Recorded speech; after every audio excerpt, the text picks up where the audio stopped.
guys, it's Emma Figgling with TYT Politics. By the way, tytnetwork.com/go. Have I told you to do it? Get us more reporters. Get us more resources. TYT Politics. So I want to go quickly over this very quick Trump story.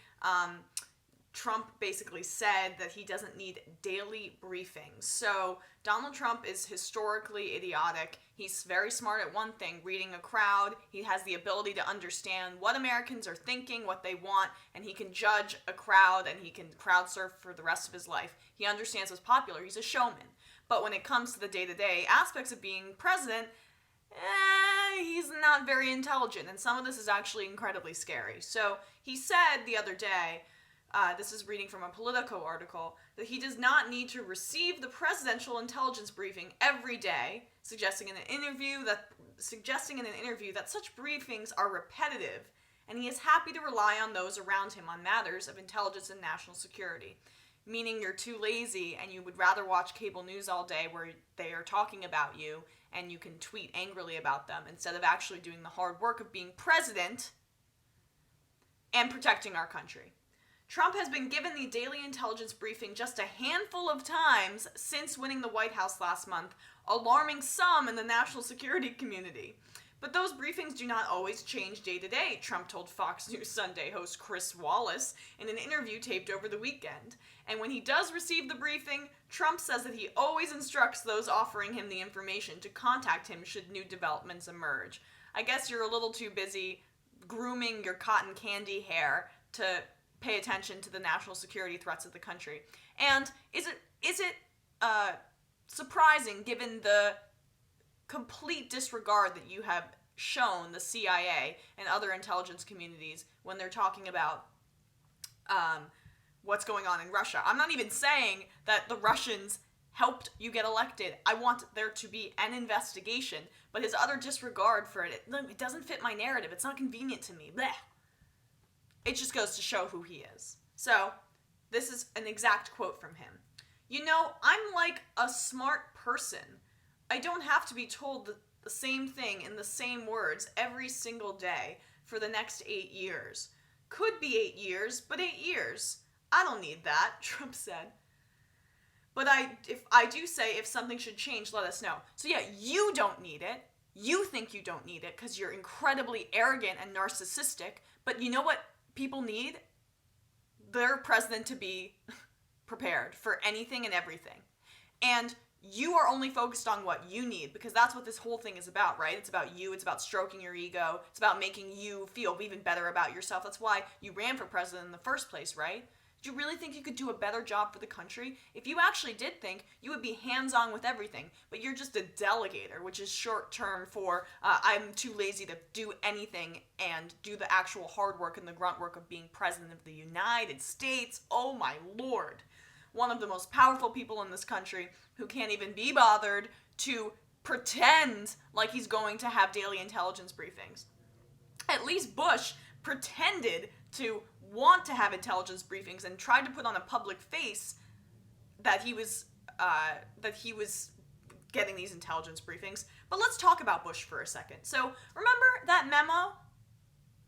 Bin Laden determined to strike in the United States?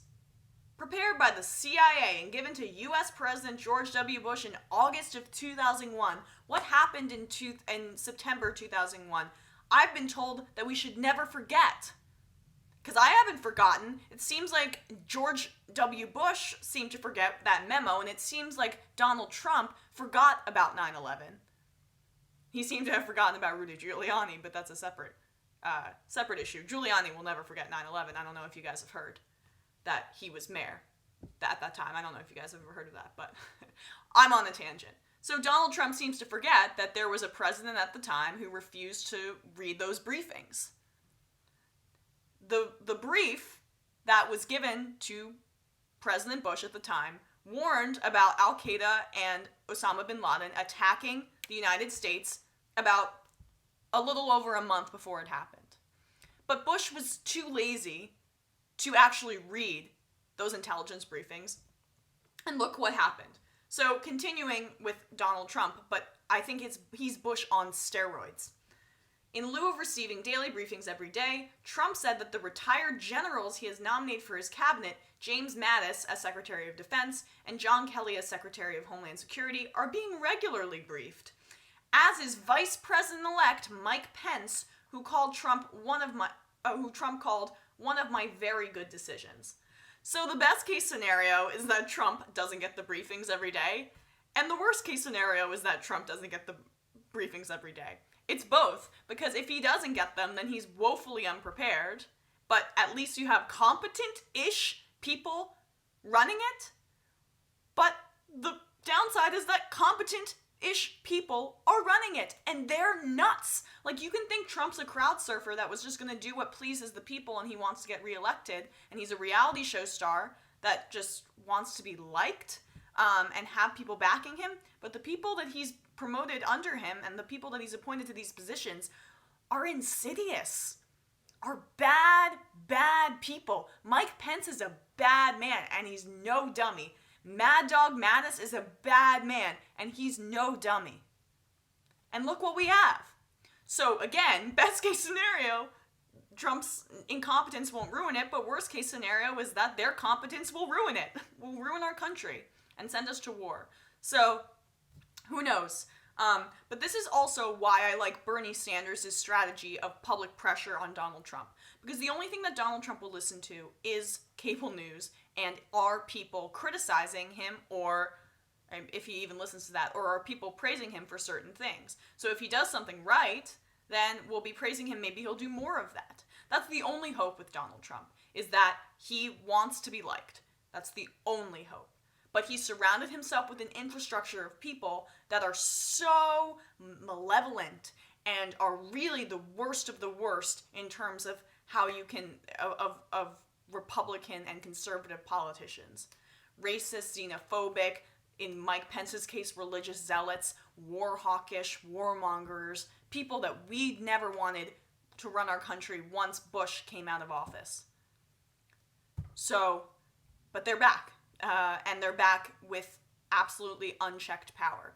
The only potential check is public pressure like Bernie Sanders is doing and holding their feet to the fire.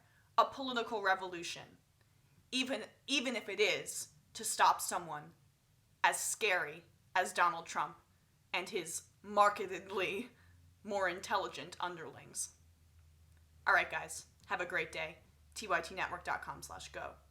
Go!